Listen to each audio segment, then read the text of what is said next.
Hello Bloomington, I'm Mayor Tim Busse, and this is the Council Minute for the week of July 11th. It's been a couple of weeks. Thank you much for tuning in. Good to see you all again. And it's hard to believe that we are at the calendar midpoint of summer already. Get out and enjoy it while you can, folks. It goes way too quick.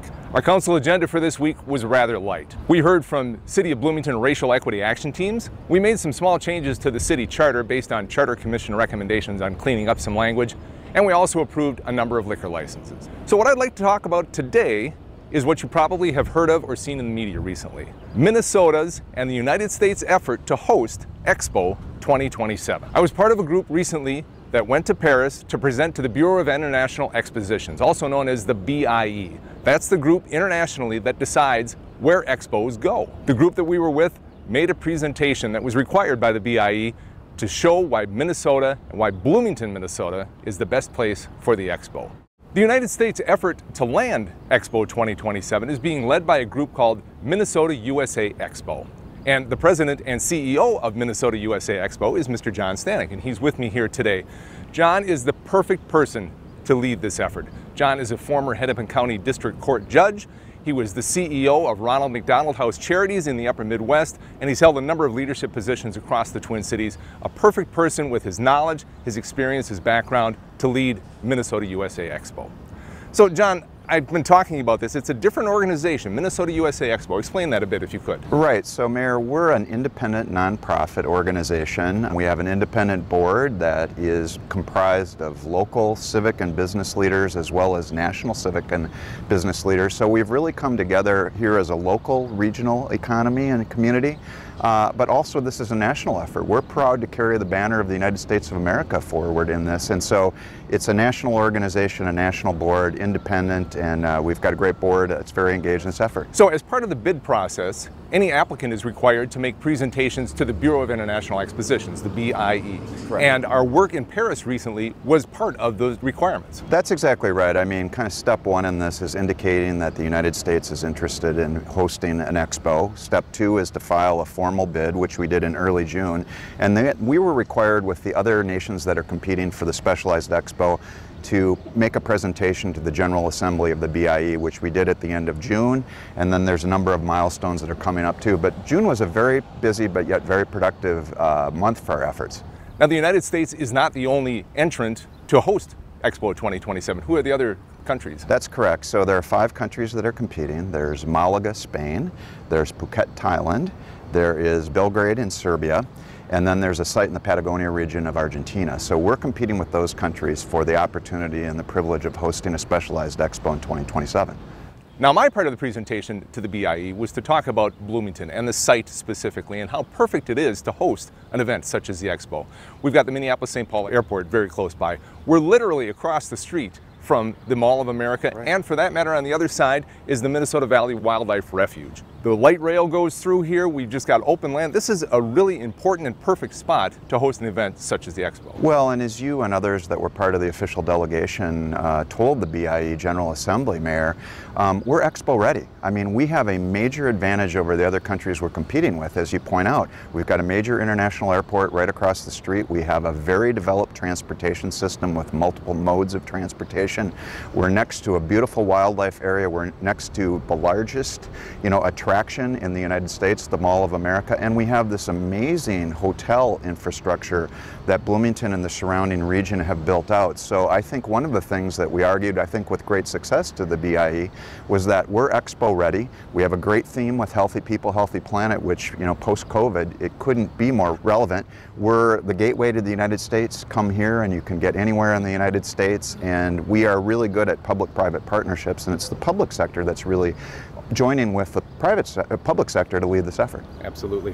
One thing that I've been talking about also is where we're standing right now. Right. This is the site just to the east of the Mall of America. Right. And if you look, this has been an empty parking lot and weeds for 30 years, since the Mall of America was born. Right. This is a perfect economic development opportunity, not only for Bloomington, but for the entire Twin Cities region. That's exactly right. And if we're successful, this won't be an empty lot for long, because there will be amazing infrastructure that will be built on this site. It will create jobs.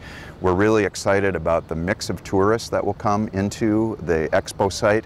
In 2027, some of those will be from our local area, but the bulk of visitors will come from a one-day car drive of the Twin Cities. And then if you layer in the national impact as well as international visitors, the economic impact of this will be significant. We've hired an independent firm to do an analysis. We project about $354 million of incremental tax revenue from those people coming outside the region into our community.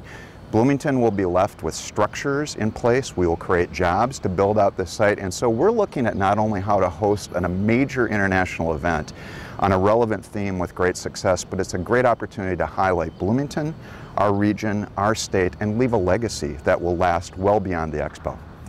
And the presentation that we did for the BIE showed for the first time some of the proposed drawings of the structures that will be in place here, and they're simply spectacular. They are, and I think that, you know, the architects have really nailed the vision. You know, there's a host pavilion that would be on this site. There are theme pavilions around Healthy People, Healthy Planet.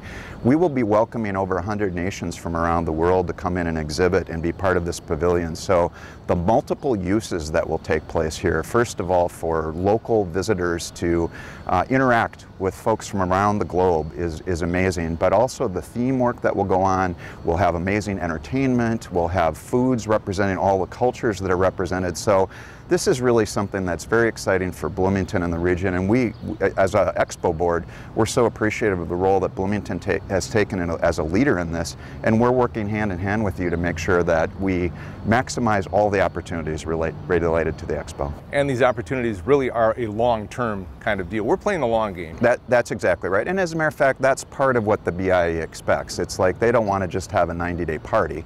They want to know from the local community, state, and nation's perspective, how will this advance around the theme of Healthy Planet, Healthy People, Healthy Planet. We have healthcare companies, we have med tech companies, we have food security and safety companies that are well known in our state and region. Where can we use this as an incubator to continue economic growth around those clusters, and what new possibilities might come up in the future for use of this space that we haven't even thought about, but we're looking at the long game. So some nuts and bolts things. Yeah. The Expo would be hosted here in 2027 from mid-May until mid-August, and I keep telling people, heaven forbid should we get in the way of the Minnesota State Fair, so we'll be done by mid-August. That's right. It will certainly impact the entire region. Right. And what are next steps? Where are we on this this long game that we're working toward? Right, so the BIE staff, that's the credentialing entity as you mentioned, is evaluating our proposal. They will ask us a bunch of tough questions, as they should, about can you actually pull this off? How will it work? We're working now, as you know, with our board to fully engage and answer all those questions to their satisfaction.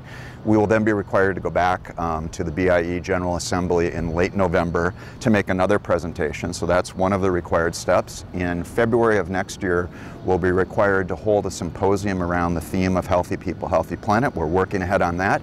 And then in June of next year, there will be a vote, and hopefully we will be celebrating an award to Bloomington and the United States of Expo 2027. And that will be a great celebration, but as you know, the day after we celebrate, we'll be rolling up our sleeves to get busy to pull off a great event. And thank you for your leadership in the City of Bloomington and the Port Authority. You've been great partners, and it's just so exciting. I'm a lifelong resident of this region. To see what's possible and how this positions us for the future is what's really exciting to me, and I know many of you that have been working on this. So thanks for your leadership. Very good, and thank you. Thanks, John. Thanks for joining me today. Thank you, Mayor. Yes. And finally today, I want to invite everyone to our Town Hall community meeting next Tuesday night, July 19th at the Normandale Lake Bandshell. It runs from 7 until 8:30. We'll have an opportunity to answer questions that entire hour and a half time. We'd love to see you there. Please do join us. That'll do it for this week's Council Minute. Thanks much for tuning in. Until next time, stay safe, Bloomington.